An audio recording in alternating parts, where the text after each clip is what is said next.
large body of research into Trump and his questionable dealings with criminal syndicates and clandestine fronts dating back to the early 1980s exists, but is lost in the noise of the mainstream and alternative media, neither of which ever seem willing to put current events into any kind of historical context.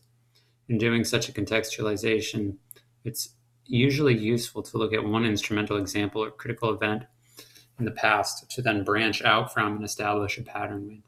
In Trump's case, this event is his acquisition of the Taj Mahal Casino in Atlantic City from a clandestine front company called Resorts International. Resorts International began its life as the Mary Carter Paint Company and was originally bankrolled by founding CIA Director Allen Dulles, who was the ranking member of the right-wing division of the Eastern Establishment, Wall Street CIA or Rockefeller Republicans, and probably its premier kingmaker at the time. The company served as a money laundering front for factions within the CIA and various Israeli intelligence bodies, which were facilitating the Meyer-Lansky criminal syndicate in its own laundering, gambling, and drug trafficking operations, many of which supported American and Israeli intelligence operations. Lansky was the ranking member of the Jewish Mafia and intelligence network in the United States, sometimes called the Kosher Nostra, for most of the 20th century. He aided the foundation of the Zionist State of Israel by assisting the Haganah, the underground forerunner of the Israeli Defense Force, in smuggling arms out of the United States and into Palestine. Earlier, Lansky, in league with the Italian mob, had assisted the U.S. Navy and military intelligence in patrolling the port of New York and cracking Nazi spy rings during World War II. Legendary political fixer and Donald Trump's longtime mentor and lawyer, Roy Cohn, was on a first-person basis with Lansky throughout much of his life.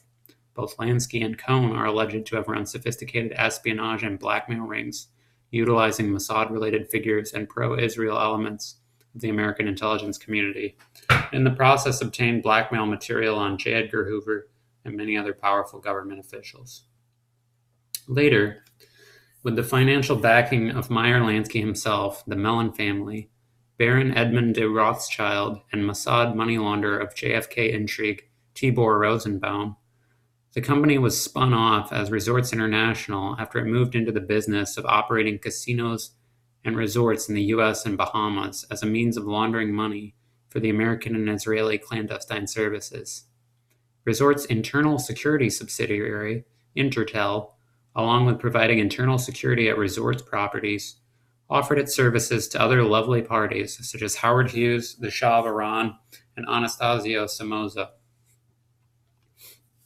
In a highly peculiar deal brokered in 1988, and not the only strange casino deal Trump's been involved in, Donald Trump entered into a $60 million management contract with Resorts, by which he would in effect be paid to supervise his own investment in the company, the construction of the Taj Mahal. After Resorts chairman, CIA man James Crosby died, Trump bought a 93% controlling interest in Resorts to finance the Taj Mahal project, after which he bought out the rest of the company and then almost immediately sold most of its assets to Merv Griffin, retaining ownership only of the Taj Mahal. However, this was clearly not just some relatively innocuous corporate maneuvering.